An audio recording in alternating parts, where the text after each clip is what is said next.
Get the music. There you go. Are you listening? 1, 2, 1, 2. G. Talk that shit. Episode 29. What's up? It's been a while, y'all. It's been a while. Stop that. It's been a week. Feel alone. You know you're not gonna lie. Yes. Well, you know my company I can shade this, so I'm going right now. You don't have a plug to plug it into? Yeah, You got an Oscar. but it's 1, 2, 1, 2. Everybody, what's up? It's Talk That Shit, episode 29. My name is DJ Juice, and sitting across from me, as always, is my beautiful co-host Trina J in the building. How's everyone doing today? All right, we doing good.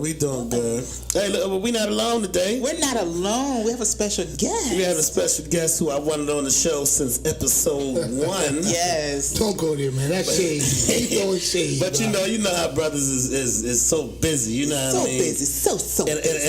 And I don't mean busy running the streets, you know what I mean, like that. I mean busy with a cause, you know what I'm saying? Right. Hard work, you know, putting that work out in the streets, and I ain't talking about on the corners. I'm talking about with them kids, you know what I mean, for civil rights, you know what I mean, for black unity, you know, everybody unity.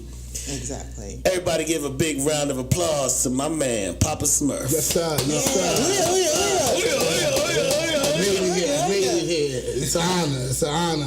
I mean that too. That's what's up. How I you get doing, back my to brother? my roots. Nah, it's not how I'm doing. It's how we doing. There You know, we go. quick to single everything, and we need to make it pro. I'm only as good as we are together, brother. There you go.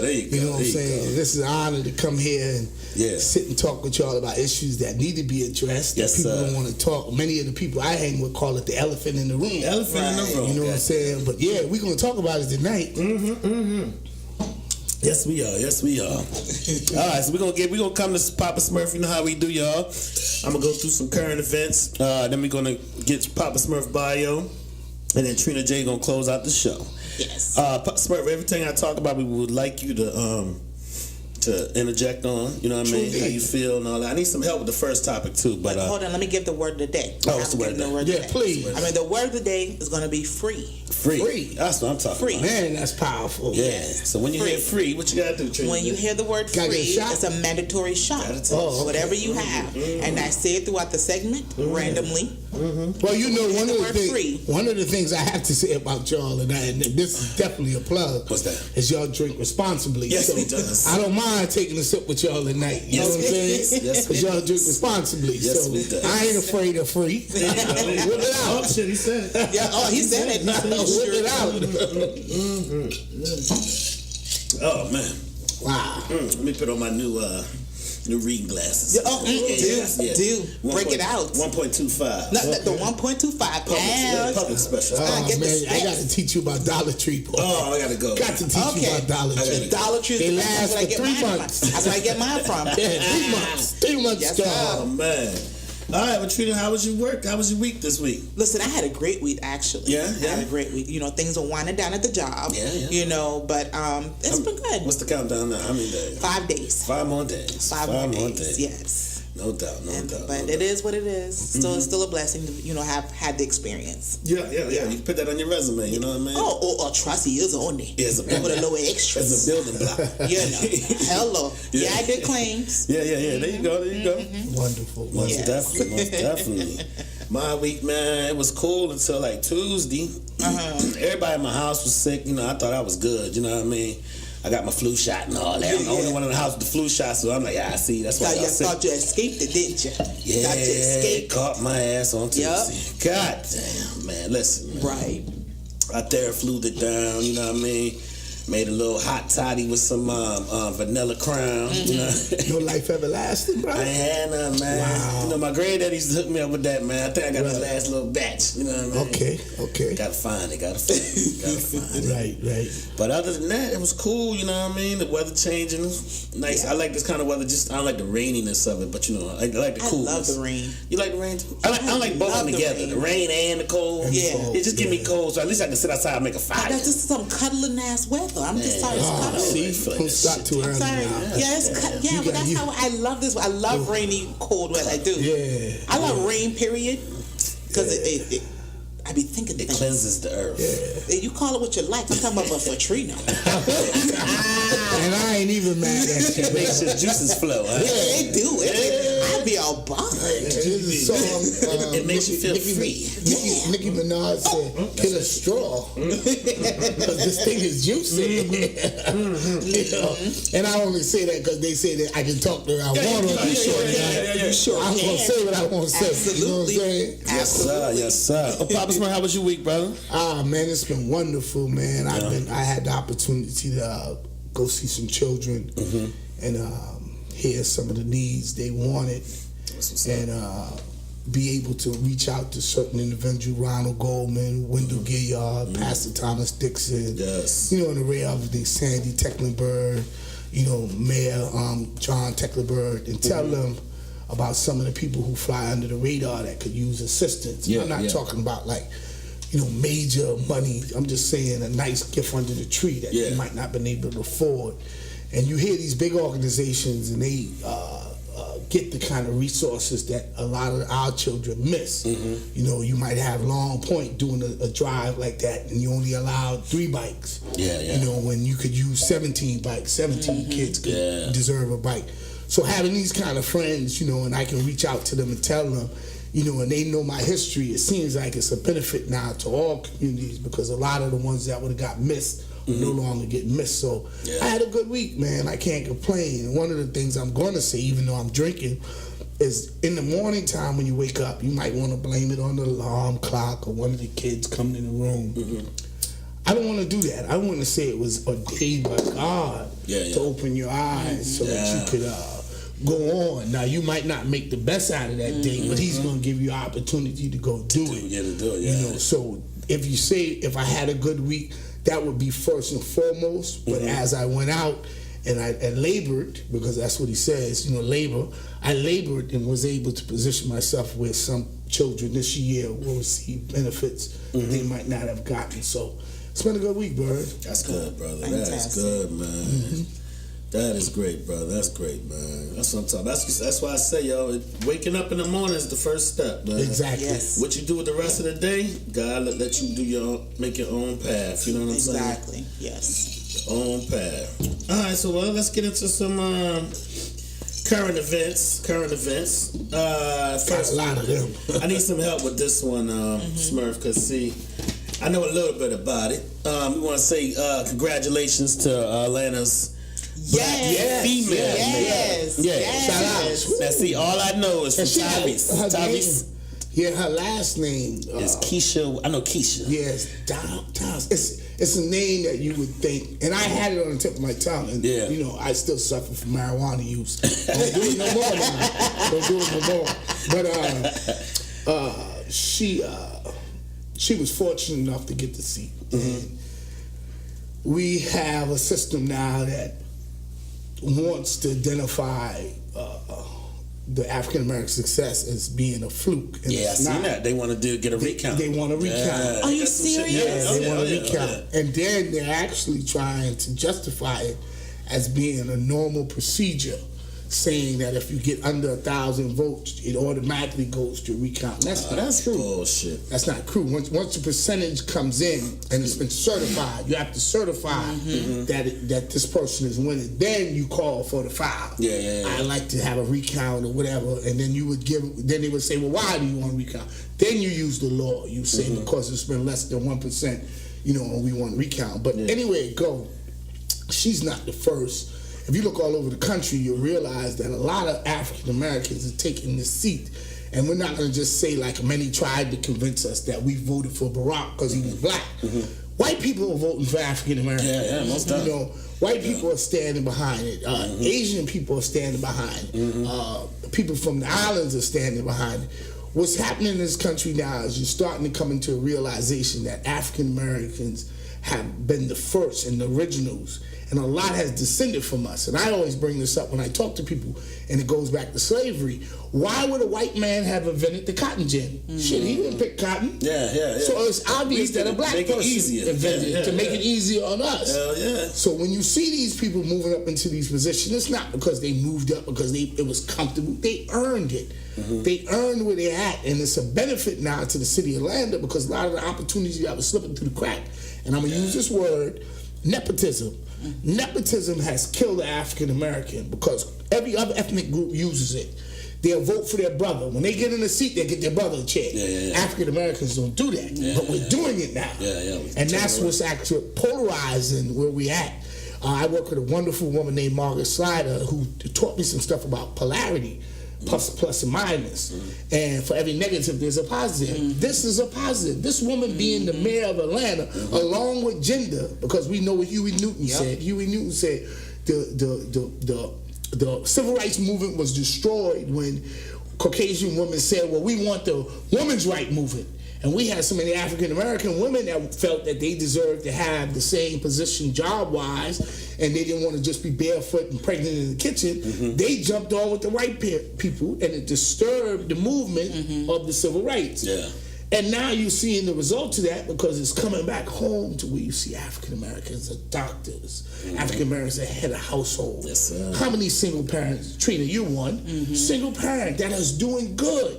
But we want to say that because there's not a man in the house, that means something's wrong. For the history, since we came over here, when we were brutally brought over here, women have been taking care of our family forever. So it wasn't a surprise when we heard that there was an African American mayor of Atlanta. It's just they want us to think, oh, this is something out of the order, and it's not. And that's why I shout out all my women. And a lot of people who see when I write on Facebook, I talk highly about women. I was very disrespectful to women. You know, I ain't gonna lie. I like that coochie. You know, getting 3 and 4 pieces in a night, that was a good thing. Until I realized that my mama was a woman.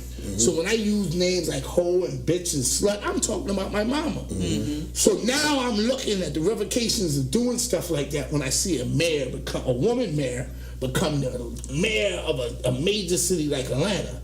So, Bird, I have to tell you, man, if you, and I didn't, this only happened because of the conversation, I look at your mother like that. Beverly Bird is a strong woman. She's been an entrepreneur since I met her. She started with one thing, moved on and moved on and moved on. And look where she's at now. So even though the limelight is on this mayor from Atlanta because the world sees it, the United States see it, we got mayors of Atlanta right here. Beverly Bird is clearly one. You know, black woman. Your mother is clearly one. I remember when I went to the was a retirement home right there. And I went there and I went to talk to some people and found out the head of the kitchen was her mother. So there was always positions the African American women been holding for the longest, but they just don't get out in the limelight. MUSC. Yeah, MUSC. Correct. Because you know I've been drinking like this. She was. But it just moves me that we have so many local mayors of Atlanta that we could identify, and it's a blessing. Chris said he's on his way. Okay, but that's good. That black. That's good. Okay. All right. Well, let's go to the next one. Let's see. Wait. Now I know this ain't my show, but I have to. No, go ahead. We have a sister with us, Bird. And it would only be right considering that we put an emphasis on the fact that this was a female. We identified it with gender. Trina, what you think about that? Oh yeah. We ain't say nothing about it. About the black mayor? Man. I'm ecstatic. Like I'm really happy because when I seen it, I actually went and shared it. You know, I am so proud of her. You know that she made that achievement. You know, when people actually probably counted her out. They didn't expect it. And when I seen this black woman that finally is in office, not negating other people have come forth. You know, I just felt a sense of pride because it's us. It's one of us. Let me trip you out. I just that's what I felt, and I'm like, girl. Let me trip you out what I heard about the lady she was running against. I heard she was originally a Republican. Okay. But the lady who's that's not new. No. Check this out. She was a Republican, right? But she knew, Republican and Atlanta, is predominantly black. She knew running as a Republican wasn't going to make it, so she switched it to she switched parties. liberal or something. Liberal or conservative? Yeah, something like that. Yeah. So she didn't want to be under the Republican umbrella. Right. I say, ain't this a bitch? Yeah. She still lost. Yeah. Well, let me tell you really why I asked that question, because I have been in deep conversation. Shout out to Queen Christina about the fact that a lot of African American sisters like to tear each other down. You clearly proved that just now, because you didn't know what my agenda was when I asked you that question. And immediately you went and paid homage. Yeah. You were showing admirations, not because of the fact that you're not the mayor, but the fact that you see a sister that looks like you, talks like you, dress like you, come from where you at, and you want to empower her. And see, that's one of the things more sisters need to do with each other. Lift them up. Because if you notice in the game of chess, Bird, I know you play chess, the queen is not the piece on the board everybody's after. It's the king. But when you look at the queen, it's the only piece on the board that can move anywhere it wants. It's actually threatened more than any other piece on the board, and you never actually pay attention to it. So to have a woman present when you ask a question or bring up a topic about a mayor in Atlanta and then of gender, female, and you have a woman sitting here and immediately she goes and powers the conversation around the fact that I'm happy of this because you know this is a part of my equation. I think that's a powerful thing. And then if more people could mirror what you just did, I think we could actually move forward, because I've always said there's only one species on Earth, only one, that can bring forth life, and that's the female. So if we can get it in line where we can start respecting y'all, stop using the negative undertones, stop feeling comfortable speaking to you in that manner. And you know history has proved we're the only race that talk to our women in that manner, and start empowering you, feeling like with you I am who I am. You know, it's a likelihood, man, we can actually get ourselves up out of this situation. You know, I don't think the old saying about it takes a community to raise a child is outdated. With all these single parents out here, I love to be all them children daddy. I don't want to take the man's space, but I damn sure fill his place. You know, so, you know, that was powerful for you to do that, and I'm glad you did. That's what's up. That's what's up. Next. Free. I'll take that. Oh, okay.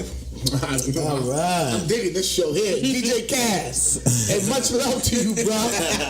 You know I like being in the studio with you, right? But right here? Nah. Right here? Hold on now. He talk shit about all of it. He talk shit about the bird. I did. But Cass, come on through, boy. Cass, come through. I would love man, this thing right here. Yes, sir. This is what's happening, bro. Yes, sir. All right, we got some news. I don't know if people say it's good news. People say it's not enough good news, but we got the South Carolina cop gets 20 years in prison for fatally shooting Walter Scott, an unarmed black man. A lot of people saying they're not. I know the family said they're at ease with it, but the community in a whole, from which I've been seeing, you know, on Facebook or social media, they saying they wish you got life, got the chair and all that stuff like that. And I'm thinking that, you know, if the family is good with it, you know, I think everybody should be good with it. And seeing that South Carolina is like the first of all the killings to actually go through with the you know what actually sentencing someone. Yeah, there you go. And that's where my piece comes in because initially I was like, that's not enough time, but it had to resonate with me. This is the only cop out of all these murders that actually got convicted. So I have to be okay with that because some justice is being served somewhere. Somebody got to pay at some given time. And South Carolina finally made that happen. So maybe other states from this point on, because it's going to happen again. Maybe other states hopefully will follow suit. Because it's going to happen again. Yeah. What you think about that, Pop?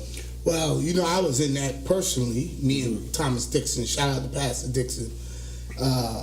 You know, we met with the parents. I loved them. I just loved the way the woman sort of a scarlet love. We had a conference with Nelson Rivers, and we spoke. And you know, one of the things she kept explaining was that she was comfortable with everything that was going up until that point. And this was before the conviction. So I ended up speaking that night, and one of the things I said that we always do when there's a death in our community, we say, oh, sweetheart, I know what you're going through. I know. No, you don't know what she's going through. You know, and to actually say that, you know, actually deprives her of her, especially in most cases where we don't know who the murderer is. In this one we did. Yeah. But to say that, you kind of depriving the person of what they would call closure. No. Because to put a loved one to rest and then to know it was done in a malicious way as murder, especially when we watched the video and seeing this, he didn't have to shoot that man. He didn't. But he did. Yeah. You know, it's one of those situations where we have to say, you know, think about the Middle Passage. You know, go back to the Middle Passage when they was bringing us here from Africa. Do you know how many Africans just jumped over the ship? Just jumped. Yeah, just say, they said they refused to I'm losing.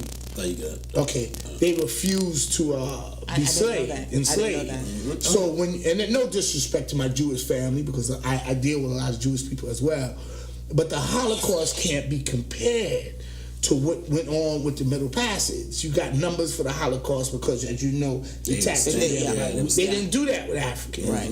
So when you see a Walter Scott and you think about the Middle Passage, you have to let that correlate. And why I say that is because think about how many other African Americans have been murdered by police officers. And in the murdering of these individuals, it was in a dark alley, but there was no video, no Santanas. Before shout out body cameras. Right, shout out to Santana, very good friend of mine.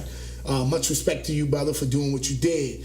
But there was no Santanas to actually film it that got away with murder. Yeah, they have. You know, so when we see these kind of things, as we did, shout out to Mother Emanuel and the 9 wonderful people who lost their life then. The city was in an uproar everywhere else when a individual was murdered. And we had a Caucasian dude who clearly said he was doing it to create a race war. Come in one of our churches and murder 9 petitioners. If I use the word, I speak Ebonics too, so y'all work with me on that. Right, partitioners. Kill 9 of them. And the city is so upset. But the African Americans like myself, Pastor Dixon, Mike Brown, just an array of other people, and I don't want to leave no one's name out, so I'm going to say array of other people, come to the forefront and say, listen, that's not us. We're not the representation of Charleston, because Charleston still has a stain. But what we are is a representation of our community and the people who live here. We're not going to riot. We're not going to do all this crazy stuff. If the city was willing to accept that at that point, when this mother, whose son was videoed murdered, says that she doesn't want to go into the streets and riot, we need to respect that. Yes. So her opinion about the 20 years that this man has got, to me, is good. It's good. I've been in the penitentiary. I did 10 years in the penitentiary. Boy, it's not going to be easy for him. It's not going to be easy for him. And if you do listen to what you see on TV, because most people base the penitentiary life on what they see on TV, living in solitary confinement is going to kill that man. It is. Because if it don't kill him, he's going to kill himself. So the suffering he's getting ready to go through, we can't bring Walter Scott back. Right. But we can look at the bigger picture and say, finally. Listen to me, Bird. I want you to hear this. Finally. Black Lives Matter. Yes, sir. Yes, sir. Because he deserved to be held accountable for what he did. Exactly. You know, shout out to Habisham, who happened to be my family. You know, I'm uncomfortable with what went on that day, but I watched the video. Yeah, man. I seen what you did. I don't think you was that malicious in what you did, but you could have took that opportunity to stand up and say, listen, I ain't part of this blue code bullshit. I'm going to stand up for right. You shot that man and you dropped this fucking gun in. You had your chance to straighten it out. But we had to go to court. And we had people, like I said, Thomas Dixon, Elder Johnson, Wendell Gilliard, Marlon Kempson, David Mack, Mike Brown. We had these people that wasn't going to let y'all bamboozle us. They wasn't going to let it. So they stood behind it, and everyone finally said, this was murder. An innocent man was killed, Bird. Yeah, because the video came out like a day after or 2 days after. Let me tell you about that. I know it was like almost immediately. A good friend of mine, Muad'Din, he's not as vocal as he used to be. He used to be the face of Black Lives Matter, the local chapter, Muad'Din. The night we was there at the shooting site, Santana, no one knew about him, called Muad'Din from seeing him on Facebook. Muad'Din never answered the phone because we was all caught up in what was going on out there. Yeah. He immediately after that called Pastor Dixon. Pastor Dixon answered. He said, "Hey man, I got something y'all need to see." No one really knowing what it was.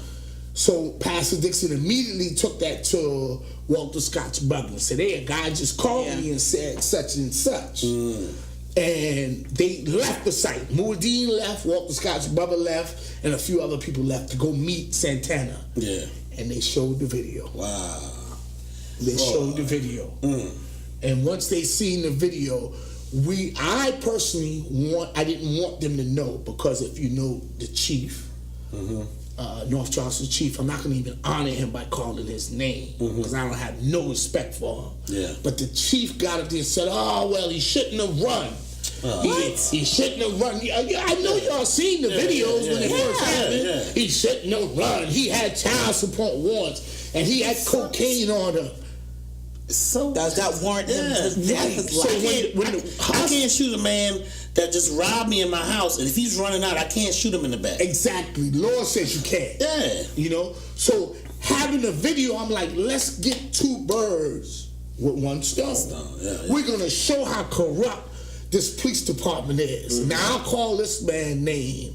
Oh, no, I won't, because it won't come to me. Burgess. Chief Burgess. He's like third in command under Driggers. Burgess stood up. But the mayor of North Charleston backed this man until he seen the video. Then he came on TV and he started crying. I'm sorry. I don't know, brother. You was up and saying that he shouldn't have run and all this, and he shouldn't have did this. And why would a man run if he's not guilty? Well, why would a man kill a man? For a child support warrant. Right, exactly. That wasn't necessarily a warrant. Yeah. Because you stopped him for a broken taillight. You didn't even know he had a child support. Right. So are you really upset that, as they say in the African American community, nigga get in your place? Yes. Was you mad because he got away, that he had the audacity to run on you and you couldn't live with that? Yeah. That's the culture that North Charleston Police Department had. Yeah. They train their officers to feel that way about African Americans. No matter what you say. I think that's all officers around the country. Seriously. Well, no, I have to, and I know I hear this from many people, but you really don't mean nothing to me, because, I am OG. They gave me that title, and I know why I got it. But I've been working along with Chief Mullins from the Charleston City Police, which is a whole different entity than North Charleston. And as light as people want to say it, they'll call me a house nigga, say I'm bootlicking. I sat with Chief Mullins and Margaret Seiler, and these people was listening to me. An ex-felon. I'm an ex-felon. How the fuck I get to sit with the chief of police and a person who actually is paid to try to find out ways? And they listened. And I said, anytime you go to the doctor's office, you don't put your hands up. You go in that office and you tell them where it hurts. Now it better facilitate your recovery. Their professionalism kicks in and they say, okay, well, based on those symptoms, you throwing up, you got a fever, you got the flu. Because they're professional. They're diagnosed. Now we know how we can cure this. That happened at the city of Charleston. And like I said, anyone who's listening, if y'all want to say I'm kissing ass, y'all gonna say that. But y'all ain't come. Nobody did the 10 years with me in the penitentiary. I put this in. I went to prison because those who said they loved me told on me. I got the documentation to prove it. I don't do that often, but I'm on the show where I'm comfortable at the night, and that's why I came here. But I'm telling you, we have police officers that care. And you just don't see it. Because if right now every police officer who's seen another police officer doing something wrong, that team of officers would alienate them. Blue code or that's blue. They would alienate them, Trina. Yeah, blue something. Yeah. But that was my very next question. The good cops. Because I'm going to forget. I'm like Smurf. I smoked bad reefer back in the day. Yeah, back in the day. Trump says, he tweeted, and that's asinine as that sounds, he says something about, oh shit, what did he say? It was so fucked up. My girl Paulette put it on Facebook. Okay. His tweet, he said, police officer gets 20 years, blah, blah, blah. It's sad sorry for the police department. Then put hashtag Blue Lives Matter, some shit like that. Yeah. He's an idiot. He's an idiot. I'm sorry, Trina. But see, I just had to get that out there. Trina, please do me a favor. I know, and that was a good point he brought up, but I really want to hear what you was getting ready to say.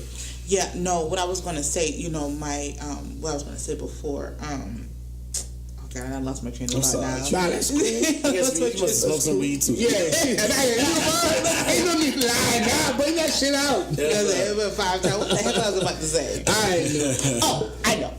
When the good officers who are there, when they see a bad cop, right. How are they helping the cause? Because it just seems like it just appears, me being the public, not being on the inside, it seems like they just brush it off and let it go, and they don't say something. They don't stand.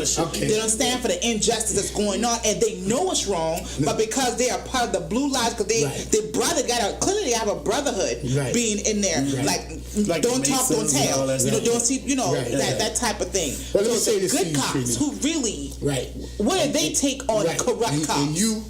That has been a question I've had. A wonderful friend of mine, Senator Marlon Kempson, him and David Mack, State Representative David Mack, they have brought that up endlessly. They have talked about it so much. But let me tell you something. Where I live at, many people call it the hood. Yeah. I call it home. Home, yeah. We have that code. We will watch a drug dealer kill an innocent person and don't say nothing. Snitching. AKA because snitching. we have, there you go. Yeah. Thank you, Bird. We have some manipulation of our way of life identified through snitching. Yeah. Now, I agree. We have turned so many African Americans over to this system that is unfair. But why would you wake up 6 o'clock in the morning, thirsty, come downstairs and cut the light on, and then that little brown motherfucker run across the floor? You know what I'm saying? Yeah. You know he ain't chipping on the light bill. He ain't give you nothing on the fucking rent. He ain't give you nothing on the grocery. What the fuck is he doing in there? So you gonna do everything in your power to get him out there. Kill that motherfucker. You gonna spray, you gonna kick over furniture. That motherfucker gotta go. Sometimes you fuck up your own shit trying to kill this motherfucker, right? So why in our community do we have these leeches and these roaches and we let them run free? But then we say why the police cover up for theirs. We do it. Yeah. You're right. We do it. Right. We sit there and know that these motherfuckers is in here selling drugs. Now the thing about this shit is, I was that person, Bird. One. That's what's up. I was that motherfucker that y'all should have been got out of the green. Yeah. I'm going to talk about Snowden because when I bought them drugs, I was bringing, y'all know what, the statute of limitation is over now, so I can talk about it. 15 years has passed. Okay. So I can talk about it. The statute of limitation is over, so you can't bring nothing up on me. You free. I'm free. Oh, shit. Let me get a drink. That's that word, y'all. Free. But why I say that is because I lived in a community that had a lot of principles, and I've watched drugs take over some good people. Yeah. And many people who I blessed through my financial gains never told on me. Would have kept the code of silence and said, I'm being true to the game. I'm OG. I'm with the hood. I ain't snitching. I ain't this. until I fucked your mama up. Till you find out your mama been smoking crack. Now all of a sudden you got a problem with it. Yeah. So if you say the cops and their code of silence is what it is, why you sticking to it right here in our hood? Yeah. Why you ain't getting some of these motherfucking roaches, some of these drug dealers, some of these... How the fuck could a man 37 years old have sex with someone 17? Right. That's a molester. Oh, no. You buy her a pair of Willie D's and you want to fuck her? Yep. How could you do that? Right. He shouldn't even be able to walk our community, but we let him go. The problems that lie in our community has nothing to do with what the police do. Yeah. We our own police. Yeah, yeah. If you tell me you getting some of these rugrats like me, I ain't gonna lie. They should have been got rid of me. And I'm thankful there's a God and he's beneficent and he's merciful. Because it was on his time that I was able to change. When there's many other people who are in the penitentiary system now for less than what I went for. But anytime you have an Alan Bird who's right there with me in the hood, we drink the same drink, we wear the same sneaker, we like the same team. But when it came to decision makers on what was worth it and what wasn't, did the reward now outweigh the risk? Bird decided, man, Smurf, I can't risk that. And I was like, shit, I can. And I went to the penitentiary, and he went on with a lucrative career as a military, retired from the military, came home at Boeing, wonderful life. And now all them hardships I had to go through brought me right back to him. So when a motherfucker get 20 years for killing a man innocently, I don't want to hear nothing from him, because I looked at some of the WCSC comments, and they was negative as hell. This motherfucker shouldn't have got 20 years. He should have been back there with Nuck Nuck and Pookie when I've been at Manning. And we'd have had that motherfucker washing our clothes, ironing our pants, and some of them boys who was into that, not me, would have fucked him in his ass. You know? So he's getting a light because now he got away with killing the motherfucker, and it's going to take 5 years on his appeal, and they might let this clown out. So I'm saying, if the Walter Scott family is okay. Wait up, let me back up. I know I went all the way around because that's how I go. But I'm saying, if the Walter Scott family is saying they satisfied with the 20 years this man got, I'm with it. Exactly. I'm not going to dispute it no more than I ever going to. Let me tell you something. I went to a wake the other day. And you know when you go to wake, motherfuckers bring sodas and cakes and all kind of shit. You know what I brought to the wake? Toilet paper. Everybody laughs when I tell them that shit. I brought toilet paper. And the weirdest thing about it was the young lady called me and said, Smurf, a few people said some negative shit because they think I don't have a lot of money. I don't. I have a lot of friends that support me when I say I need a computer or I need rent or I need a car. I've had some that buy cars for people. They said, man, why Smurf bring toilet paper here? And she said, Smurf, you know something? I've been wallowing in this grief for so long. I ain't been out the house to buy nothing. The other night when we went in the bathroom, we didn't have no toilet paper. And someone said, didn't Smurf bring something? You see? Yes, sir. The simplicity in this shit. So if Walter Scott family is saying, because they suffer the most, even though it has an impact on the community, it does. When police kill people and get away with it. If Walter Scott family is saying this motherfucker got 20 years and I'm cool with it, man, let's respect that, man. What's so hard about saying these people have got closure to the Monica Jeffersons and the Tamika Myers who don't know who killed their motherfucking child, to the John Zeta Taylors who don't know who killed her brother. You sitting here saying that we know this motherfucker killed him, he got this time, man, leave that shit alone, man. The fuck is you doing? You become argumentative about shit that don't even bother you. That's one of the reasons why when I moved here from New York, Because my family could have been in Pickens County, could have been in Columbia, could have been in Greenville. I'm so happy when we moved from New York here, we moved to Snowden. Yeah. Because one of the principles I didn't have that I learned through y'all, Trina, my cousin, was the fact that we are family. And there's an old saying, everybody, it got famous because of Nino Brown. My brother's keeper. My brother's keeper. And don't know that shit is in the Bible. Yeah. That shit is in the Bible. Cain and Abel type shit. Yeah. Written in the Bible. But that's why I say I respect. I would go beyond the call to come on a park. Shout out to Raphael James, my man. Raphael James. You know it wasn't like I was ducking you. But you famous. So I didn't want to be on your show. No disrespect, no disrespect because you my man, you know that. But I want to come on shows like this because if nobody watches this, if nobody ever watches this, the people who give a fuck about our community are watching. Yes, sir. And that's why I say, fuck them shit. Now, you know I'm on the radio. I'm always on TV. But what good is that if I'm shining and grinning for Massa? Yes, sir, Massa, when I can't say what I want to say. Yeah. But Bird called me and said, man, Smurf, man, I've been asking you to come for the longest. Come, man.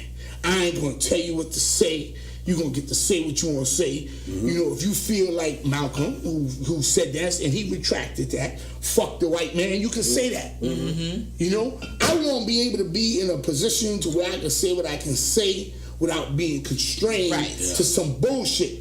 Because I got too many motherfucking elderly people out there can't afford medication because they got to choose between something to eat or getting the pills to keep living. I got too many motherfuckers out there now that are put in a position where they're funneling them through the school system to prison. I got too many motherfuckers out there who have been feminized by these motherfucking African Americans who have been successful because they want to wear tight pants and that's the fad. There's too much in my community that's going on. How the fuck is the unemployment rate this high? If you know and you have all these people, come on, bro. You have all these fucking smart people that know that if you have employment, crime goes down. No employment, crime goes up. Motherfuckers gotta eat. Yes, sir. Exactly. I ain't mad at nobody who go inside Walmart and open a can of sardines and eat the motherfucker. Because he's hungry. You gotta live. And you live in Charleston, one of the highest. They got that shit on the map saying we are one of the best. Yep. Tourist, best they take place to come to live. They take you and you got motherfuckers 5 miles from Market We're Street. either number 1 or number 2 in the country. Right. In the country, Trina. In the country. In the country. You 5 miles from downtown Charleston where all the tourism go on. You come over there on Hughie Street, Romney Street, and you got motherfuckers sleeping under the bridge. Yes, sir. Something's wrong about that. Yes, sir. So to have a podcast that's going to talk about them shit, fuck who listen. If you don't want to listen, that's your fault. You wilding that shit because what you don't know is that motherfucker down the street that you ignoring, that you don't want to pay attention to because your sons is getting A and B, that's the motherfucker gonna kill your son. Yes, sir. Because you ain't paying attention to the realities of what we up against. People gotta eat, Trina. Yes, sir. Simple. I ain't talking about motherfuckers riding around in a Rollie or a Benzo. I'm talking about a motherfucker who got a bus pass that just need to make ends meet. To make sure he got a rain jacket to put on his kid who got to stand at the bus stop to get to school to get an education that these people don't want to educate our kids. Same tourists. These motherfuckers are selling education. Everything is now charter school or this school. A Montessori. Selling education. So if I'm poor, that means I ain't going to never know shit. You know what Tupac said? What he said? Tupac said, I hated my motherfucking self when I was poor. I hated myself when I was poor. But when I got money, I started to love myself.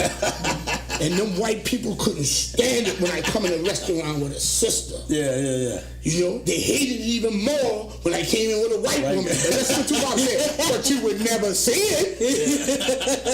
A podcast like this is necessary. This shit is necessary. Fuck the audience. There's people that's going to listen to this shit that's going to say to themselves, damn, I need to go get on that show Because one thing about that show is it's letting me tell that they medicate my son. They said my son won't keep still in school. See, my son ain't got nothing psychological. He mad because his daddy ain't there. He fucking daddy over there at another woman's house taking care of her kid, and no one comes in. I'm frustrated. So you want to put me on Ritalin. You got me on Ritalin. You got me on Ritalin. So now you got this shit set up where you put a police officer, they call them SROs or some shit like that. You know, you put them in the school, and once you get them in the school, you have them to where when the boy act up, you don't go and console them like me and Bird do, like we've done many times on the center, or people who have issues. You go in there, you're going to put his hand behind his back, and you're going to arrest him as though he convicted a major crime. You didn't do that with fucking Slager. And put him in. You didn't even arrest Slager the day that it happened. You had to come back and arrest him. They did that with Dylan Roof. They took him. Dylan Roof, took this motherfucker to Burger King after he murdered him. You hungry? You hungry? You hungry? So who at the Burger King? Whoever. I got some friends. All y'all my friends. That's not gonna change. Shout out to Mayor Tecklenburg, very good fella. You're not giving him a chance. I'm telling you. You know, you don't have to be black to care about a community. You just gotta give a fuck, and he gives a fuck. His wife Sandy Tecklenburg, she gives a fuck too. What's up. You know what I'm saying? But what I'm saying to you is, we have these people in our community that won't turn on to a podcast like this because they say, "Oh, they're not known." They're not recognized. They're not recognized. But how the fuck is it the way you want to have me? Yes, sir. Oh, no, sir. And then if I miss, because you know they got that beep button. Y'all got that too?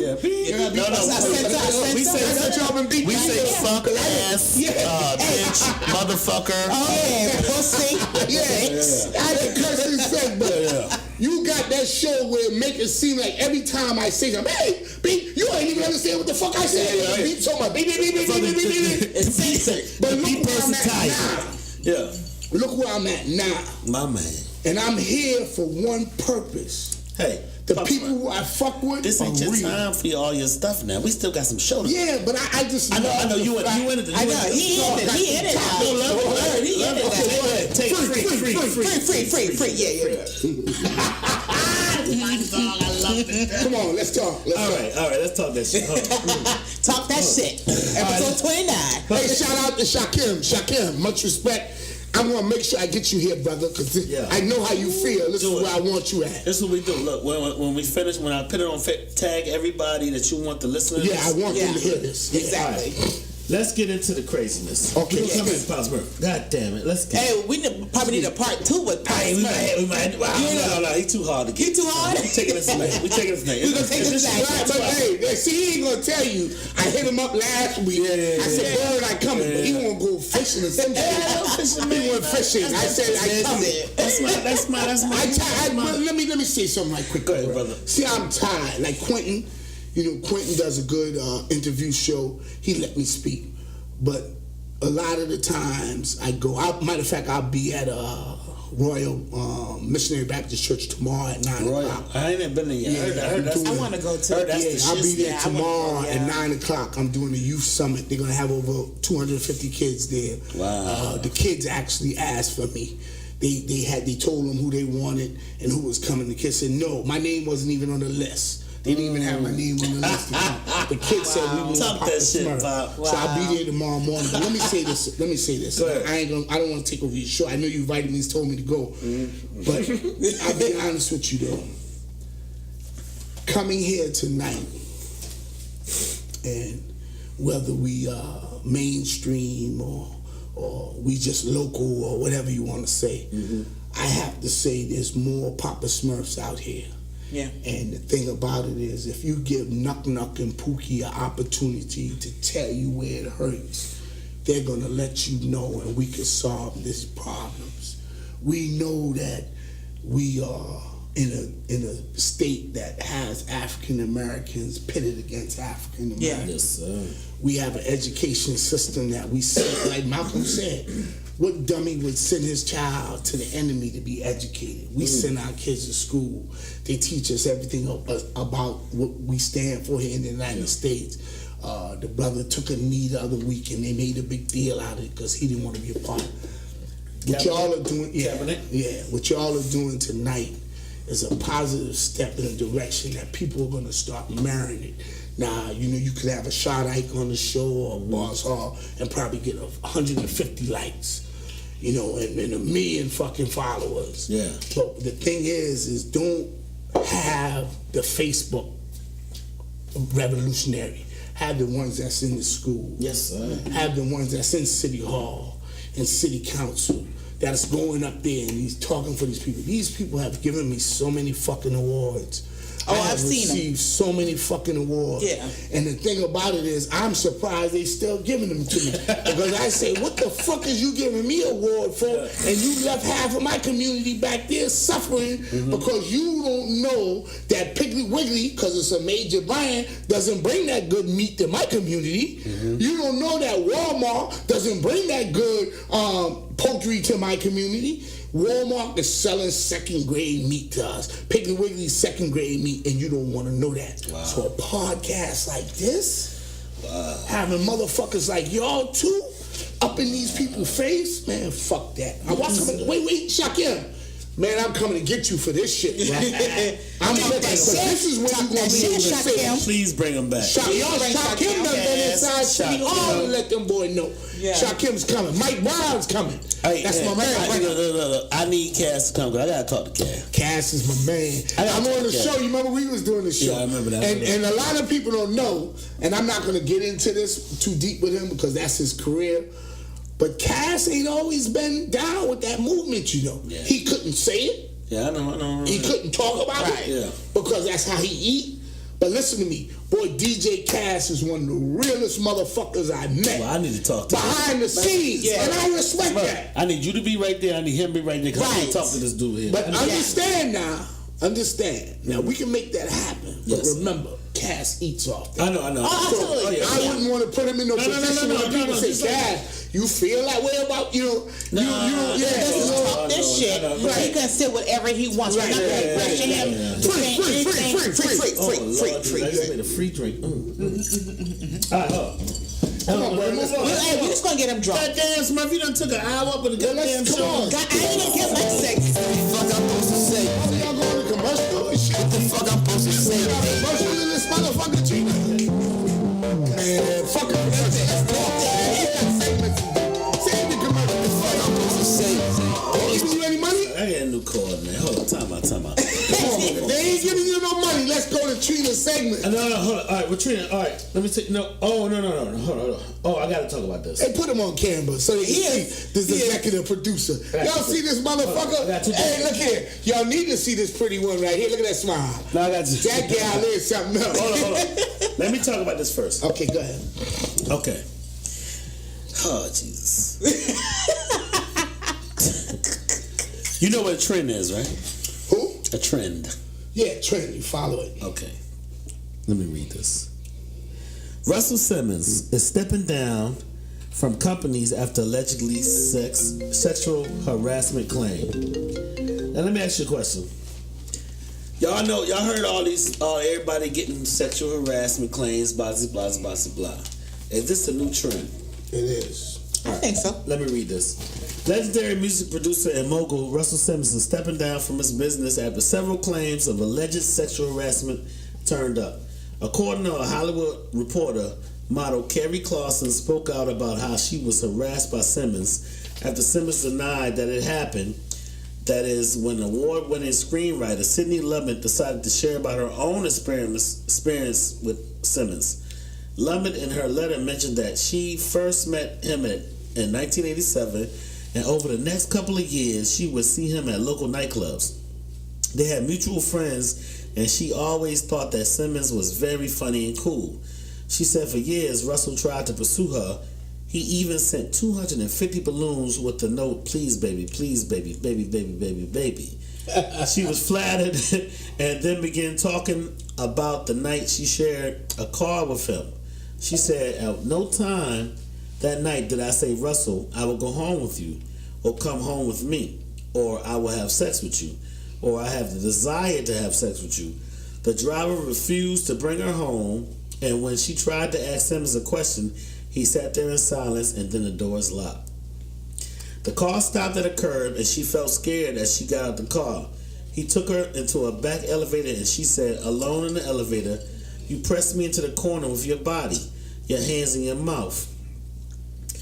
When they got upstairs to the apartment, he closed the door, Lumet said. There was penetration. At one point, you were the only semi-erect and appeared frustrated, angry. I remember being afraid that you would deem that is my fault and become violent. I did not know if you were angry, but I was afraid that you were. Upstairs in a dark apartment, she recalled saying, you told me to turn over on my stomach. You said something about a part of my body. You did not ejaculate inside me. She left that evening and went home. Since that incident, she has seen Simmons several times at different events, including the Vanity Fair party and the NAACP Image Awards. It wasn't until the Harvey Weinstein story came about and claims about Simmons turned up in the news. Simmons has said about the Weinstein situation, abusing women in any way or shape or form violates the very core of my being. In response to that and what Lemma said, Simmons has decided to step down in his business and commit myself to continuing my personal growth, spiritual learning, and all above all to listening. He also said, while I have never been violent, I have been thoughtless and insensitive in some of my relationships over many decades, and I sincerely apologize. So, is he saying that he did it? Because he stepped down from Def Jam, Netflix cut off his Def Jam, Russell Simmons. Now it's just Def Jam, blah, blah, blah. He stepped down from Def Jam itself, and everything he did, he stepped down for. So do you think he's guilty, and do you think that these ladies today, because a million of these accusations are coming out now, do you think it's fake, or do you think is a new fad trend? Like I said, me personally, my opinion. Yeah. If it were true, we had a hood podcast when it get cold. Free.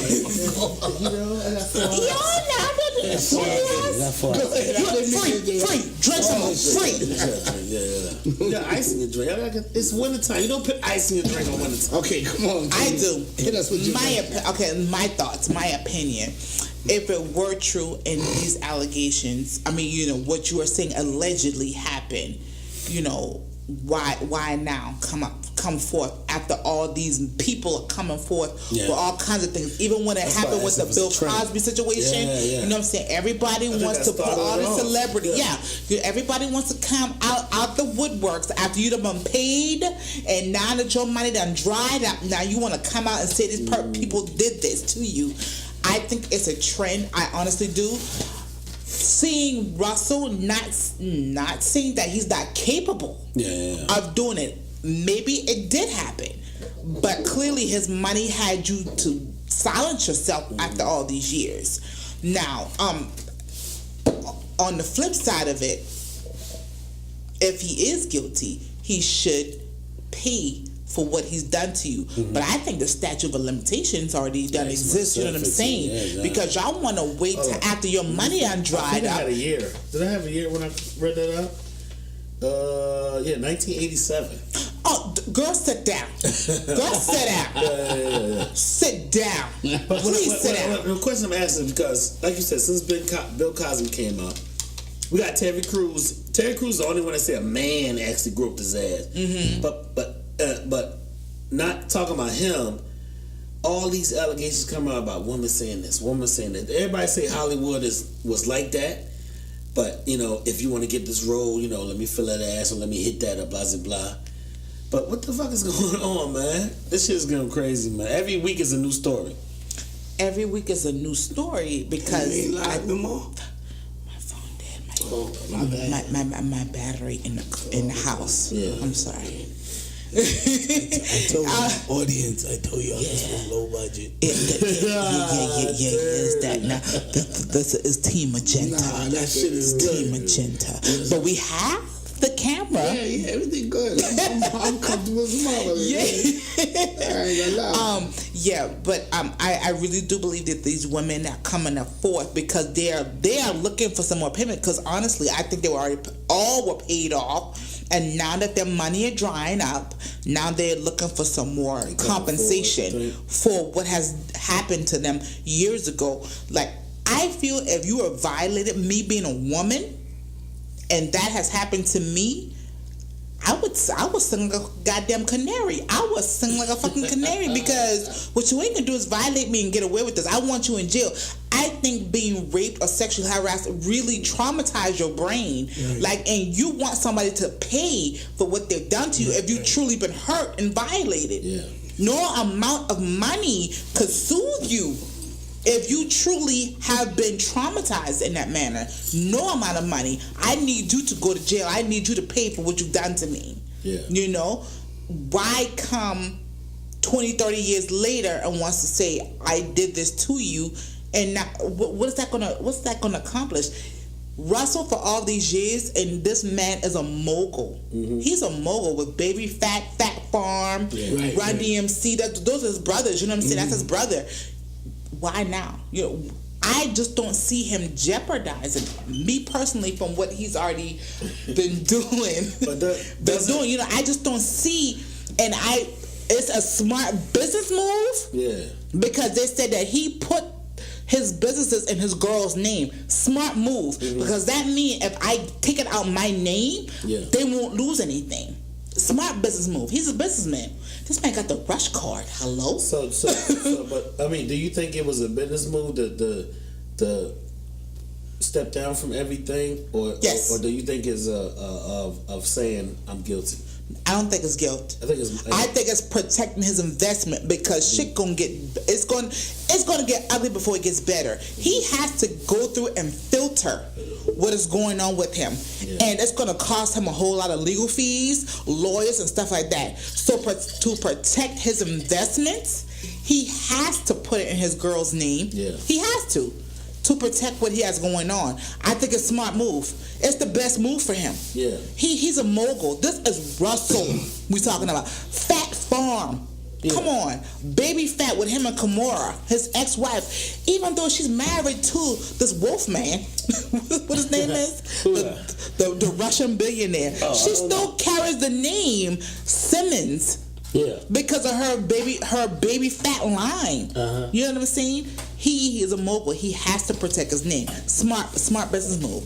I just don't I don't see it. I think greed, and these women can be put up to say these things for exposure because they want more money. Man, you fucking up the show, man. You coming here with that bullshit.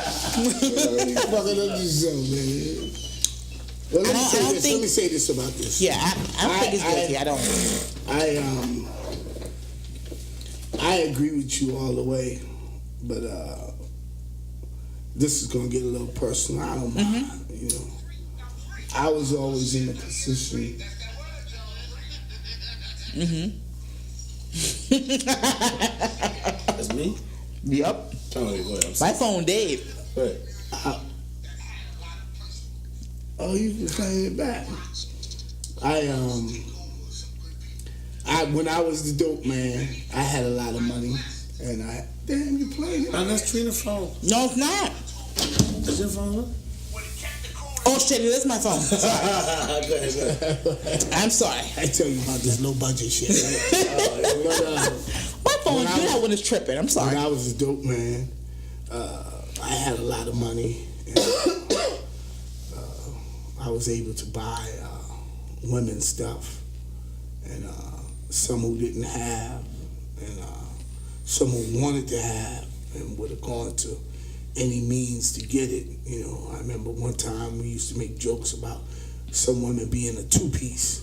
You know, you buy them a two-piece at churches, and you can ride. You know, but when I was involved in that game, women kind of flocked to me for whatever reasons, but it was always for them to benefit financially. Mm-hmm.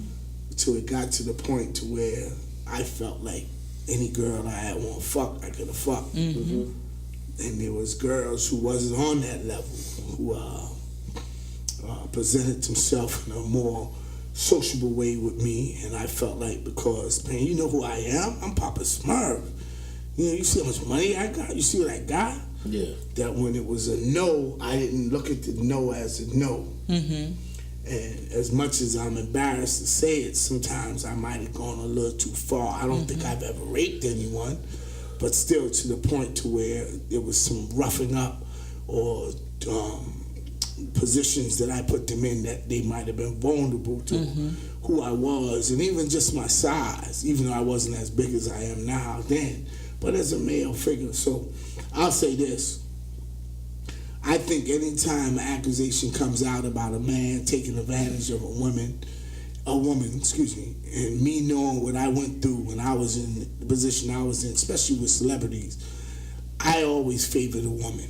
I always believed that the woman most likely was put in a position where she was willing, but after she got there, she realized that's something she didn't want, and she was entitled to say no. Yeah. But because you felt your status and who you was, it became a challenge, and now the no longer was a no. Yeah. You felt like, I'm Smurf, I'm the dope man. You know, I got motherfuckers who kill people. Ain't no way you gonna tell me no. Yeah. And you would move forward. Now, why I told you all that story and said that is because I have daughters now. I have many daughters, you know. And I'm wondering if they're ever going to be put in a position to where someone will feel, just because they associated themselves with them for whatever their status is. You know, shout out to Roy Boy and Charlamagne the God, you know, because they speak about this all the time. It doesn't necessarily mean because of your status, it automatically guarantees you that you can just put your pee-pee, I'm going to say pee-pee, you know, into anybody. So I'm going to just at least give them the benefit of the doubt, whether it been 40 years ago, I'm just joking, but you know, a while ago, and they just bringing it up, I'm going to honor that. I'm going to look into it, and I'm going to have to find out that they liars before I immediately discredit them because they took so long to come forward. You know how many rapes go on the project, on Bayside Manor, on Wilson Street projects, on Johnson Street project, back to Green. How many rapes go on and the women don't notify the police because it's an embarrassment. Because 9 times out of 10 when the police gonna get there, they're gonna say, well, damn, you knew this motherfucker. You sure he raped you? Because most people who do rape know the motherfucker. You know, they've already stopped them and did everything. So I have to give them the benefit of the doubt. I'm not going to immediately say because they trying to gold dig that they trying to position themselves to a later settlement will get them some funds. I'm going to respect the fact that you told this motherfucker no. He felt like because he been a big wheel, you know, that he could just get any pussy he want, and he went beyond what he should have. So when they come forward, even like you said, Trina, being long ago, I'm going to at least give them the respect. Why? Because one, women deserve that. Yeah. You know, for history have proven that one of the things men have done to women that has been totally, I want to say the word, no, I'm not going to say it, but it just has been a violation to women. You know what I'm saying? Nah, I'm going to say it, abomination. Fuck it. You know, that's what Bird said. I can say what I want, right? Yeah, you sure can't talk that shit. It's an abomination that you would have sex with a woman who refuses you. You know? So I'm not going to never say that when a woman come forth and say a man did that to him. Now, I'm going to investigate. I'm not going to immediately draw attention. But I'm going to keep my eye That's my thing. I think that they should investigate the situation because we do still, at all, regardless, and I will say this because I'm a woman, we do have some vindictive females who's out to want that exposure, want money, and they're going to accuse these men even though it could be consensual. But because they know this man's stature, they're going to call that and say that because now their well don't run dry. You know what I'm saying? But you know something, Trina, and you're right about that. But listen to this. The bed you make is the one you lie in. Yeah, absolutely. Why would you just sleep with random women? You know, and I'm not getting into whether you protected yourself, wore rubber and anything, but just the fact that you know that this has happened many times in the past. Why would you jeopardize so much for a 5-minute climax? You know, it's impossible for me to believe unless your ego kicked in. You know, you felt like I'm the dope man, like I did. Yeah. And ain't no girl supposed to turn me away.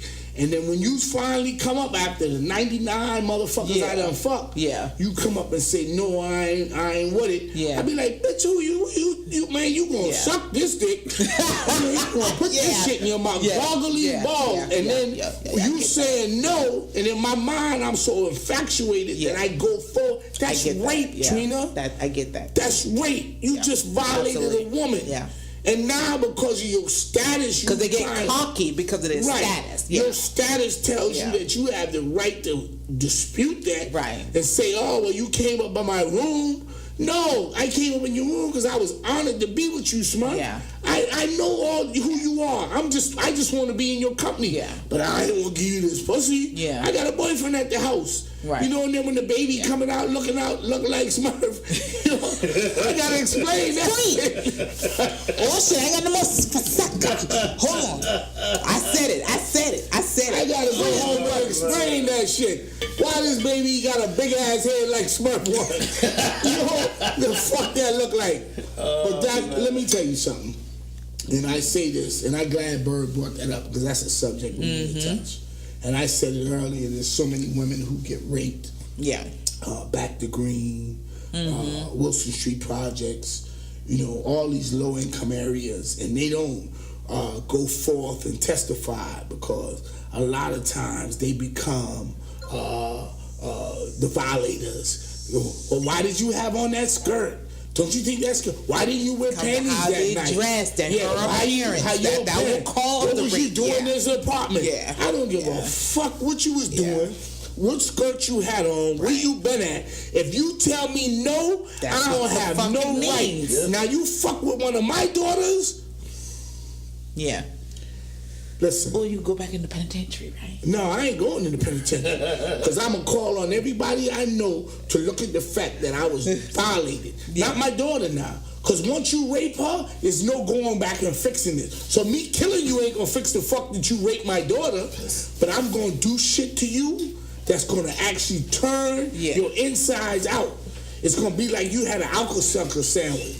Because there ain't no way me fixing you to be how would I say it? Because even if you cut their rod out, what's the word for that? Castrate? Castrate. Even if I castrate, you still can violate. So right then, I don't think you deserve to live. Now, Trina, you're a female. And one of the things I have to say, well, you my cousin, so people gonna probably say I just said that because you're my cousin. But one of the things I feel is you deserve respect. And I'm back to what I said almost 2 hours ago. There's something you can do that no matter what I do here on earth, no matter what pill I take, how much money I got, what surgery I go through, I'll never be able to do. And that's bring forth life. So whether you European, whether you Asian, whether you Spanish descent, whether you African, I have no right to violate that code. And in violating of that code, I deserve any punishment that leads and not limited to my nuts being cut out. I should not be able to use this tool to do that to any other woman. And we have these guys now treated that are doing it to children. That are actually going in here and having sex with them. The girl's so stupid because she let the dope man in the house. He paying the light bill. Motherfucker, you live on the project, your lights ain't but $73.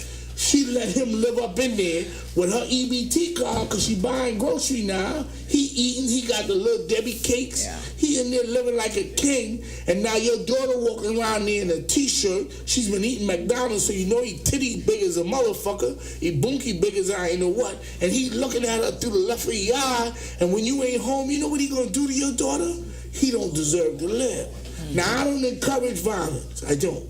I really don't. But I have to draw a line because the one thing about me is I'm not going to tell nobody to do something I wouldn't do. Fuck with my daughter, and that's life, bro. I'm going to destroy everything you love. You know, even if it meant your grandmama, she's got to pay for your giving birth to your daddy who gave birth to your dumb ass to have raped a 14-year-old girl because you needed to bust a nut. You know how many girls out there selling pussy? and you want to rape a little girl, when the woman says no, that's what the shout fuck out she to mean. Butch Kennedy. That's I what give she a mean. bird these names since he's gonna tag all y'all. I know I've been a little explicit tonight, but this is what the show. This is talk that shit. Right. You can do that. That's why I want to be here. Yeah. But shout out to Butch Kennedy, Lisa Raheem, who out there fighting for these domestic violence women, married women who live where their husband come home at night and rape them. You know, they don't want to be in a relationship, but they financially ain't positioned where they can leave. Can't leave, yeah. Listen, Bird, when you start jumping into these kind of topics, man, think about the sister that's sitting at home right now that know her husband is raping her. Yeah. That know he's sleeping over. There's a movie, I don't remember, Janet Jackson played the role. And anyway. Poetic Justice? No. Oh, I don't know, no. Because her husband was a faggot. He was getting his rod sucked. The color. Yeah, there you go. Colored women. Colored women. Yeah, colored women. You know what I'm that saying? one, yeah. You know how much women now go through that don't have no choice or no say-so. The husband come home, he wants some pussy, and you give it to him. This nigga been out there getting his dick sucked by faggots. Hey, I respect you, Trina. Now, yes, as sexy as you is, man, I would love that shit. Man, Trina ass. Well, whatever the fuck you saying. I'm just saying. But I'm saying DJ Juice. Man, Don't free. do me. I'm saying this. As much as your beauty. Oh, he said free. That's the liquor talkers. That's free. As much as your beauty attracts me, it demands that I respect you. Yes, sir. I got a mother, Mamie Casey, God bless her, dead. Yeah. She's gone. Cousin Mimi. I would have never asked her for no pussy. Now I know y'all might say this deep, and it's true. No, talk. I know my daddy probably got his dick sucked. My mama sucked it. You know what I'm saying? But I never would have asked my mama for no pussy. I would have always respected her. And what my mama taught me was the respect you give to me, give to every woman, even if she's a hoe, even if she's a thot. Respect her the way you respect me. Now, if you can't respect her, avoid her. Avoid her. So when Bill Crosby got this note and it came up, I know Bill Crosby fucked something. Cause his status. I've always said that. I said he did those crimes. Oh, he hit it. He did those things. I said, but the statute of limitation, it ran out. So quit trying to crucify him for something that happened 40 years ago. But my thing is, when the narrations was given, it's the only problem I had with Bill. And you spoke about a few others, but I think about some of the local dudes around here, including myself, is he drugged them. When he drugged them and put that stuff in, where he even bragged about Spanish Fly, if you listen to some of the interviews, I think that's where he went overboard. I think the average woman would give Bill Crosby some coochie because of his status. Yeah, just because he was big time during that time, like because he had Fat Albert, the Huxtables, he had pudding pops. I was buying the pudding pops. Right. But you want to know what the media didn't want to say, as many of our pioneers was involved in. Even Martin was involved in it. They had strong women at the house. Camilla was a strong woman, man. Her husband was being brought before a tribunal to prove that he was a part of a concept called infidelity, and she never left her husband's side. She stuck right there with him through thick and thin. And some of the narrations of what he did, she even know he did it.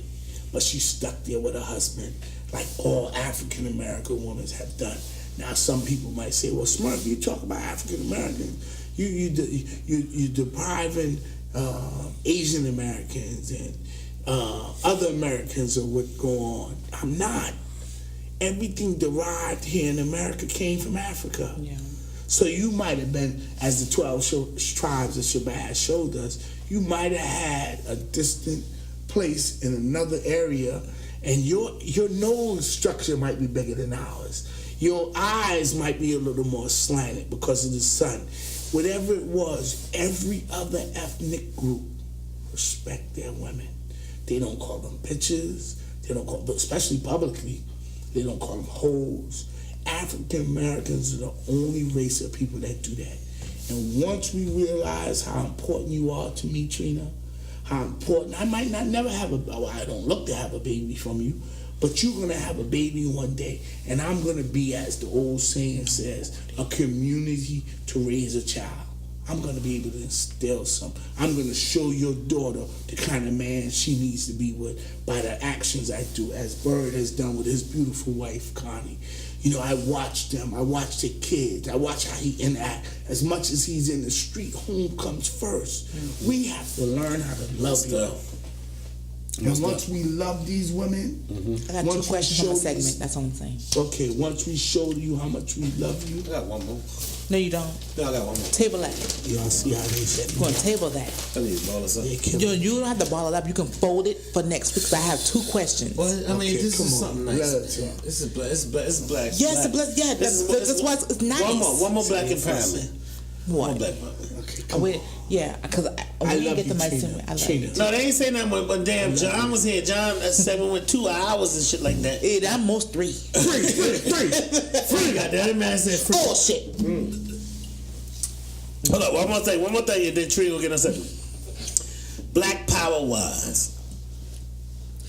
Colin Kaepernick wins the Muhammad Ali. Yes, he does. He does. See now you happy. I'm happy. Yeah, that's a good one there, Bird. Yes. Let me read my story. Shout out to Charlemagne the God. Charlemagne the God. He stood up when nobody else wanted to stand up. And out there talking about that man. Look where he at now. I mean, I say I'm from a small town called Mons Corner. Small town called Mons Corner. We know what it is. Shout out to Roy Boy, my man. All right, yo, Colin Kaepernick is recipient of this year's Sports Illustrated Muhammad Ali Award, an honor given to those who encapsulate the ideals of sportsmanship, leadership, and philanthropy, and has used sports as a platform for changing the world. God damn it! That's right. And Beyonce. Go ahead. I'm in to take your story. Go ahead. And this is what he said. This is what they said. I am proud to be able to present this to Colin for his passionate defense of social justice. Social justice and civil rights for all people. Lonnie Ali, Muhammad's widow, told Sports Illustrated, like Muhammad, Colin is a man who stands on his own convictions. Shout out to Connie Bird. Yeah.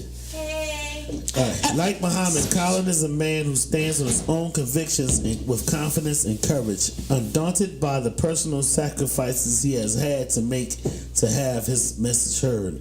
And he has used his celebrity and philanthropy to benefit some of our most vulnerable community members. Kaepernick was named GQ's Citizen of the Year last month and reportedly got a book deal in October. Yeah. Big up. He did his thing. Colin is our modern day Martin Luther King. Yeah. He really is. He's a modern day Martin Luther King, because he's lost everything from the NFL. You know what I'm saying? He sacrificed. He's a sacrificial lamb. He didn't lose it going this route though. He chose not to come back. Got you. You know what I'm saying? Well, they're bringing him back now, so he can throw the fucking football. No, ain't gonna bring him back. With this lawsuit he got. Oh shit! This shit back on and we've been black. With this lawsuit he got. No, you been recording, man. Cheated and my phone. My Trina's gone. Team Magenta went down. Team Magenta went down. I want y'all to see how this. Y'all might say this is a bullshit podcast. No, I ain't even gonna say that. This is a past podcast. But look at this shit, man. This is when people are serious about empowering our motherfucking community. Hey, fuck that. Listen to me. I speak with a lot of y'all. I speak at many events, College of Charleston, Mars College, every fucking where y'all call me and ask me to speak. But a shit like this right here. Look at the book. Flash the pages, Trina. Look at the pages. Where she did notes on how to empower her community. Thanks to me. And then she got a motherfucking engineer who put together the shit to make sure that this shit could go through. Till I die. Man, I'm telling y'all, man. I don't. Hey, shout out to Ricardo, Queen Christina for their podcast. I'm gonna come on, and I ain't did this as though I pick and choose who show I come on.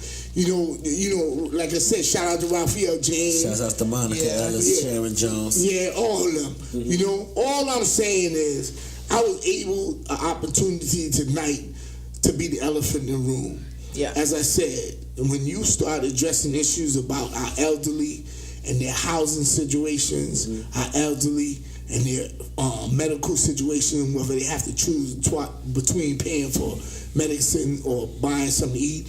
When you're talking about our kids and their education, whether they're being pushed through school, when you're talking about the unemployment rate, when African Americans is the lowest of all ethnic groups in employment, when you talk about our school or prison pipeline, man, that's a motherfucking show I want to be on. Yeah. Because ain't no need me going in front of people where I got to say, yes, sir, master. You right, master. You right. Nah, I don't want to be on that shit. And that's why I tell y'all, I stop all that. And that's why I came tonight. Now, last week I called Bird, I was coming. And I'm going to be coming more to this because this is the first time I've ever felt good every Friday about saying what the fuck I want to say. Yeah. I got to shout out our mayor, my mayor, John Tecklenburg. I got to shout out Sandy Tecklenburg. Why is shouting them out? And y'all might say this is different because they have a different ethnic rate than. Yeah. Let me tell you something. They don't care about that. They care about our youth, Trina. They are down there fighting for Santa Clyde, Burt High School. They're trying to make the peninsula, even though it's been gentrified, they're trying to make it a community to where everyone can live together and prosper. So when you have that, don't compare that to North Charleston. Compare that North Charleston. simply, We're Mount Pleasant. right? Yeah. Compare. People do. People do. They always talk about, and they do Mount Pleasant. They say Wando got so much money. You know how much African Americans? Because it's the only high school in Mount You know how much Pleasant. African Americans in Wando are being pushed out that read at a second grade education? Kathy Blackburn. I'm saying these names because Bird said he's going to tag y'all in this. Kathy Blackburn. She's been yelling this for the longest. How the fuck the African American community here in Mount Pleasant has been camouflaged. They make it think like Wando got so much. They call it donut holes. Right. They got so much money. Yeah, they do. They got a PTA that's booming. But how many African Americans actually are successful unless they can throw the football or shoot the basketball? If they ain't doing that, they ain't got shit. Yeah. Listen, I'm going to put this a disclaimer so motherfuckers can hear me. Everybody I know, all the politicians, senators, mayors, police chief, shout out to Chief Greg Mullins, very good friend of mine, wonderful fella. He just happened to be the police chief, and there's certain restrictions he had. I'm going to support this podcast. I'm going to stand behind this podcast, and why I'm going to stand behind it, because if you go back, fuck what I've said tonight. Look at the guests they've had on before me and listen to what they've said. Common folks, people who are going through it, who's working check from check, people who are going through it, who have issues where they can't take their kids to the hospital because Medicaid said they made $10,000 and they wasn't able or eligible to get it. Look at the people before me. I know you're going to talk about this, and it's probably not now, but probably later on when you'll watch the video. It's not Smurf. I am only good, Trina, as we are together. See, tonight we are good together. Yeah. And that's why this show I will support. I stand behind it. What up, Rico? I talk to my people, and I tell everybody, this is the show I want you to watch. Because this is really the root to what we're trying to accomplish. And if you think that because we live in Mount Pleasant, we ain't faced with issues, we have people in our community that smoke crack. Absolutely. We have men in our community that don't take care of their kids. We have women in our community that's cushioning off of the child support system. We have kids in our community that is cushioning off the food stamp system. But what we're saying over here in Mount Pleasant is we're not exempt. Don't make us seem like because we live over here with them people have boats and golf carts riding down the street. They think we don't have that shit. I tell them all the time. I said we have the hoods in Mount Pleasant. We have the hoods. We struggle. We don't check the check. Don't get twisted. This is what I tell people. They was like, "Oh, you live in Mount Pleasant? You got that money?" I said, "No." I said, listen. In Mount Pleasant, you have African American communities, which is called donut holes. Exactly. We are not part of Mount Pleasant. We are the county. And only reason that Mount Pleasant comes through us because the county takes so long to come. The fire department takes so long to come. If somebody's house burned down, so they lease us out to Mount Pleasant area. But we can have 4 or 5 cars in our yard. We can burn trash and all that shit. Our garbage cans are not the same as town of Mount Pleasant like right, that. brother. Yeah, they call it donut holes. Yeah. Man. Yeah. You understand? Because so many people, they believe that because we're living Mount Pleasant. But the bad part is the donut holes are getting smaller and smaller. Yeah. Hey, Trina. 2 mile, 4 mile, 10 mile. Do you remember when we used to play baseball in the center? Oh, yes. God. And nobody used to come. Nobody fuck with us. Oh, Caroline. And what Nobody. Belly wife name is? Tara. Tara. The only two Used to sit out there. We built benches for everybody. Yeah. I remember. And it took us a long time, Yeah. and finally people started realizing how important it was to be a part of the movement, and they started coming. Yeah. And once we ever established it, we was giving toys away to the kids. People saying, "Well, what bird?" Remember, right? Yeah. Young adult positive action. Yeah. Yep. Chicken and fries. They wonder where they get this money to do that. And we didn't have a lot of money. We didn't. We didn't have a lot of money. We cared, bird. And you know, hold on. Come on, talk to me, Bubba. And the bad part is, it ain't like we was out there selling drugs, blah, blah, blah. Right. We had families. I had kids. You got kids. Right. But the little money we made extra, we pitted into the community. You know what I mean? Ain't nobody had to come and pull our arm or tell us to do it. We wanted to do it. Yep. And we loved it, man. We loved Life Hack, like that was one of the movements that got everything started.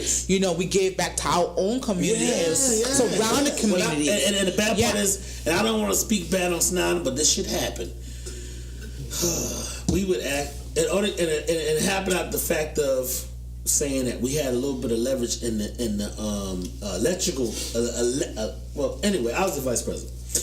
You were. Anyway, that gave us the foot in the door. First of all, right. But when we did it and we was doing it, even my president, Miss Frida Forsyth, I'm gonna call her name. That's her name. They would. I mean, just being greedy about that, they would say, how much money y'all making? Or, they was concerned about that. Or we would do softball games for free, and they wouldn't let a motherfucking pregnant lady use the bathroom. A pregnant woman, Pregnant lady. A pregnant woman because the pregnant girl, it was a frog in the outhouse. Yes, I say that. She been pregnant now. So all she wanted to do was pee. Take a leak. But it went crazy, man. Yeah, I remember. We bought the downtown league over here. and all the food trucks will pay $50 a Sunday. Come out. Hey, shout out! Hey, wait, Bird. Shout out to Tony, the Peanut Man. Yeah. Remember he came through. Legend. Tony, he's a legend. Bless he came to Snowden. Yep. He came to Snowden to our baseball game. Tony the Peanut Man. They still honoring him right now at Raleigh Stadium. Yep. Tony the Peanut Man been in Snowden for us. Yes, sir. And the fact that they wouldn't let a pregnant girl go inside the building just to use the bathroom. And that embarrassed me and Poppa Smurf. It did. Because we bought the whole downtown softball league. The whole league. And they loved Michael Neville's too. You remember he came to the meeting with me. Yes, Shout out to Michael Neville for showing up to the meeting with me. And they loved it because they thought they was with their peoples. Yeah. We come here. We play softball. We sit on the back of our cars, talk shit, drink, and they clean cook up. some shit on the back and clean up after. Because I was in the consignment. Me and my sister, remember, we was in the concession stand and we was getting chicken and fries. Chicken and fries. Right. Listen, after the baseball games. Yeah. Listen, man, we can do this, man. It's just so sad that, like you said, some black people, the only race that Crabs. try to bring you down. Crabs in the Crabs. Hey, shout out to Councilman Lewis, Councilman Mitchell, Councilman Warren. You know, y'all support me. Y'all just in a different geographical location. I wish y'all was over here in Mount Pleasant. Y'all hear what these people are saying. This is their show. They telling y'all what's going on. You know, it's just no way now you could avoid a conversation like this right here. Because what it is you don't have to have Smurf here. You could just take a common person. Matter of fact, Bird, this is your family, but I'm going to say it'd be nice to have Jackie on the show, Jackie Brown. Yeah. You know, the things she's done, along with the Long Point Baptist Church organization. You know, it's just so much wonderful things that's going on. Linda Jenkins. You know, Linda was the president over the community center, had many issues, you know, internal issues. Yeah.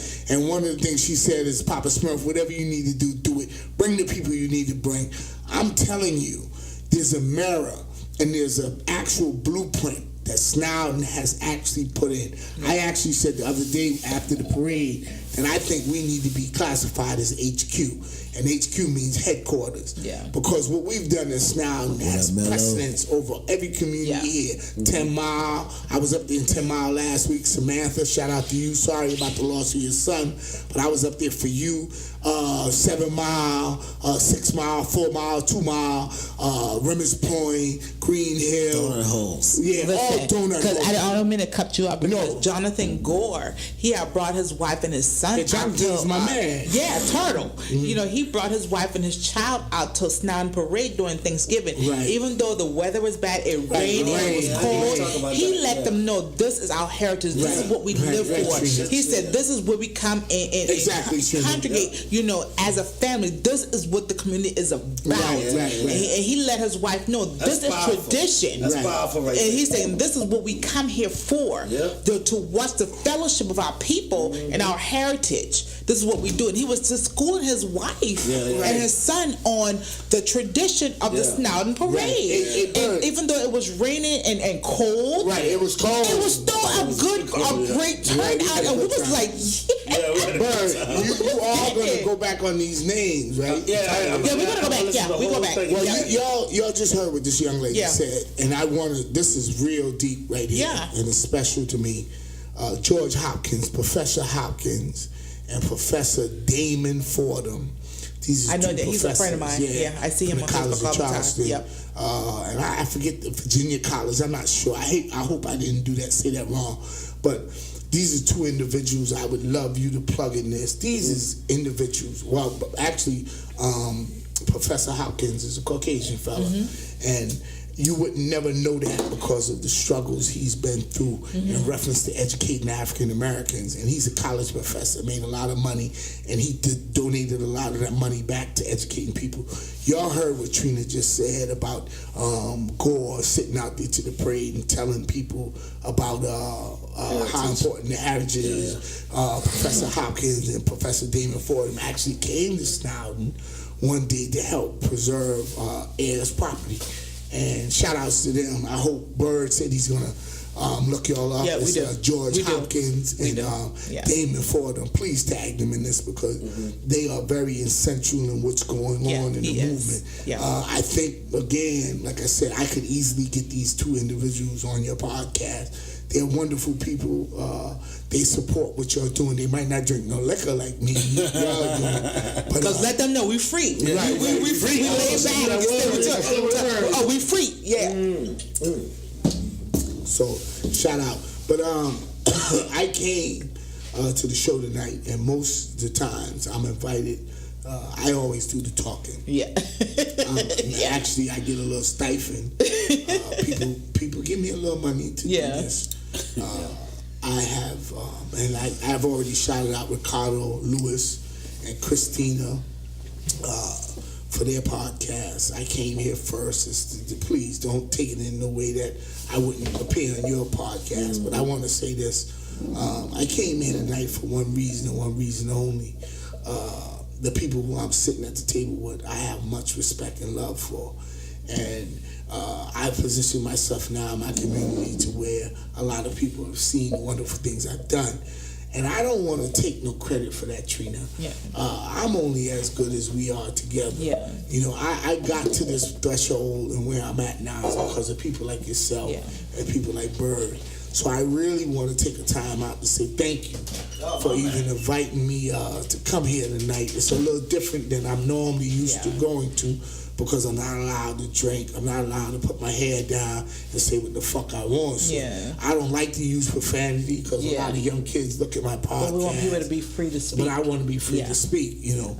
And I think that, like I said, shout outs to Wendell Gilliard, you know, David Mack. These are two state representatives that many people didn't even want to have me on the floor talking. And they said, no, y'all need to hear from these dudes. David Mack has some wonderful sons that he has put in a position to where he didn't even have to look at a Smurf. He got enough sons that he could do that, but he looked at Smurf. He made me come on his radio show.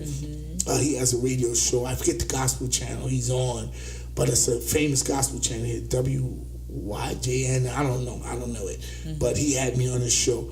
But he knows how I feel about being around the people who I love, and I love y'all. You know, I love what y'all doing. As I said, people might not be tuned in right now, and that's because they haven't had a taste of it. But what I said to you earlier, about 2 hours ago, when I said no one came to our baseball games, and we kept playing. And as time went on, look at how we end up filling that park up. Exactly. No one came at first. Yeah. Caroline, and I forget, I always see the boy, what's his name? What's the guy name? Connie brother. Gerard? No, Connie Frazier. Belly. Tara. Tara and Caroline was the only two people coming, and eventually it blew up more. I'm going to tell you, if y'all keep doing this and inviting some of the guests that y'all invited here when they can come and feel comfortable, this show is going to really boom. Yeah. Because people don't want to hear that scripted shit. Yeah, no, it's so free. As you can see, like, you can tell we let you just have free reign. A 4.0 in GPA. No. Well, your son is not who we worrying about. What we worrying about is that boy down the street who daddy don't come see him. Because he's so frustrated and angry, he's going to kill your son. Yeah. So this is why shows like this is necessary. And I tried to come last week, and that's how sexy I was about being a part of this. I tried to come last week. Unfortunately, Bird had something to do. And look, I came the next week. You know, I support this, man. I support you and Bird. I think some of the people who I know, Sandy Tecklenburg, John Tecklenburg, Wendell Gilliard, Marlon Kempson, Steph Whipple, you know, David Mack, all y'all I know, Pastor Thomas Dixon, you know, Shaquem, all y'all. I'm telling you, sometimes we don't need to go on WCSC. I support, you know how I feel about my boy Raphael James. But sometimes they're confined to what they can say and what they can produce. Right here, we're not, Trina. I feel at home with you, sister. I want to tell motherfuckers I'm proud that I know an African-American woman who's standing up. I want to tell them how good it looks to look in a sister's face who's taking care of her hair, brushing her teeth, making sure her underarms don't smell. Ain't got to wear every tight kind of pants. I hate this man. You understand? I hate him. But that's not my love. So I know y'all get me close. So in all that, because I've been talking a lot, I want to say I think this is our longest episode ever. No. We have Thank you for inviting me. Oh, really? Yes, okay. Thank you for inviting me. Thank you for coming. And listen, the door is always open. I bring some of them. I'm going to talk to Shaquem. I really would love to give him that platform. Shaquem has so much knowledge. Shaquem is so deep. He's going to educate you. I spoke to a wonderful woman. Y'all can look her up. Tag her in this too, please. Kathy Blackburn Lewis. Okay, Kathy Blackburn Lewis. Tag her in this as well. She has a formula to our education department in which when we say there's a school to prison pipeline, Kathy has proved that there's a school to college pipeline where we can get African Americans heading to college that is not as hard as what you think it is. And this happens to be, which I have crossed that line where I don't distinguish between the two.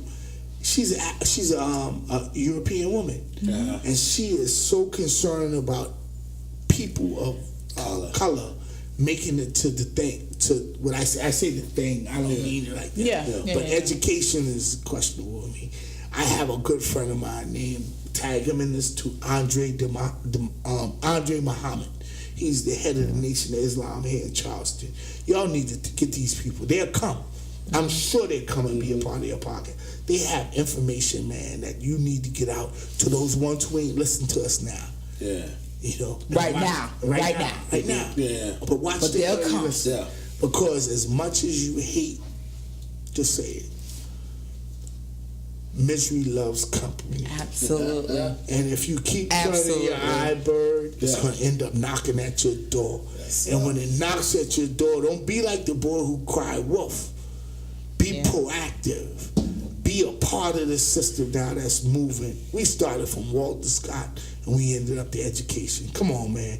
What podcast you know is better than that? Yes, they covered all the things. We talked about snatching pussy and all. Bill Cosby snatching them, young girl coochie. Yeah. This ain't no bullshit show here. We cover all the bases. Even though we never got to my segment, right. It's okay. So I'm going to say, like I always do on every show, I'm fucking done. Shout out to Avery. What's up, Avery? Hey, Avery. Hold on. My book is closed. Your book closed too? This is good. Well, let's get the hell on it. Let's go. These good notes will stay for next week. I want to say thank you to my beautiful co-host Trinity J. She is. I don't know why I keep saying beautiful, but hello. Do y'all got a picture of her? Put a picture up on. Let the people judge. See her ass. Just put a fucking picture up on her. Let the people judge. And I want to give a big thank you, not shout out. Thank you to my this dude. I ain't gotta call him. Everybody I ain't say my friend, my cousin, my brother, but I call him my brother, and he know he my brother. Yes. When he need me, he call me. I come. If I'm in my drawers or drool hanging out my mouth, okay, he say, "Bird, I broke down. I'm coming." And this has happened. Much respect. Yes, sir. And I will come. I will come. Yes. And if I need him, I will ask him, and he'll do what he gotta do to do what he gotta do. So, one love to Poppa Smurf. We love him. Love your cousin. Friend of the show. Much respect. And he will be back. He will be back. Let's get out of here. Y'all say peace out, y'all. Peace out. Mwah. Love y'all. What the fuck I'm supposed to say?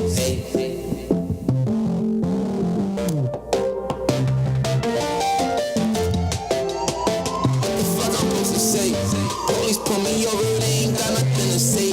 Told them I got tests because I'm rich, they said okay. Gotta pay a lot, niggas get shot up every day. Hold up. What the fuck I'm supposed to say? Police pull me over, they ain't got nothing to say. Told them I got tests because I'm rich, they said okay. Gotta pay a lot, niggas get shot up every day. But you got a big body, but a little face.